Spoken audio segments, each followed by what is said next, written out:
أول شخصية شخصية زيك فريد، شخصية قاتل التنين. الشخصية دي قصتها اتذكرت في ملحمة ألمانية اسمها نيبلونجن ليد، اتكتبت في القرن التلتاشر، عاملة زي السيرة الهلالية.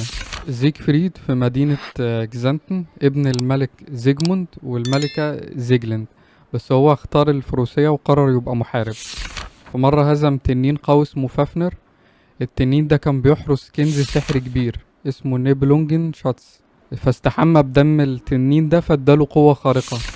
القوة الخارقة دي ان جسمه بقى لا يخترق، مفيش سيف ولا سلاح يدخل في جسمه ويعدي، ما عدا جزء صغير في ظهره في كتفه من ورا. الجزء ده وقعت عليه ورقة شجر فما وصلهاش دم التنين السحري، ودي اللي هتبقى السبب في موته بعد كده، وهنعرف ليه.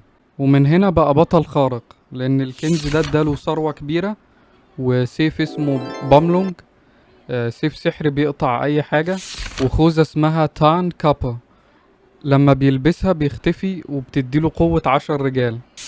فاتجوز من أميرة اسمها كريم هيلد، أخت ملك اسمه جونتر. الملك جونتر حب أميرة اسمها برون هيلد وطلب يتجوزها، بس هي كانت محاربة قوية، فكانت حاطة شرط إنها مش هتتجوز غير من راجل يهزمها في 3 تحديات: تحدي رمي حجر تقيل، وتحدي القفز، وتحدي رمي الرمح.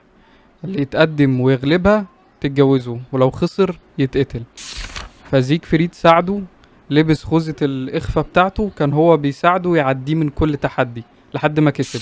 بس زيك فريد خد الحزام بتاعها والخاتم كدليل ان هو اللي عمل كده، وجونتر كسب واتجوزها.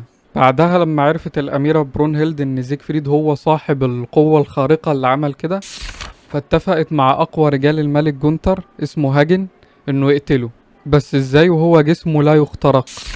راح لزوجته الأميرة كريم هيلد قال لها أنا عندي درع، لو حصل قتال فجأة أحط الدرع ده فين عشان يحمي زيجفريد؟ فقالت له بحسن نية بين كتفه، هي نقطة ضعفه لأن دي المنطقة اللي ما وصلهاش دم التنين، وخيطت علامة في هدومه عشان يعرفها. فجه هاجن في رحلة صيد، خانه وطعنه في ظهره ومات. والأميرة كريم هيلد بعدها انتقمت له منهم وقتلتهم كلهم. فبقوا بيقولوا بالألماني اين زيك فريد فيلت نوع دوش فيغات، يعني زيك فريد لا يهزم إلا بالخيانة. والمثل ده بيقولوا لما يبقوا عايزين يعبروا عن خطورة الخيانة.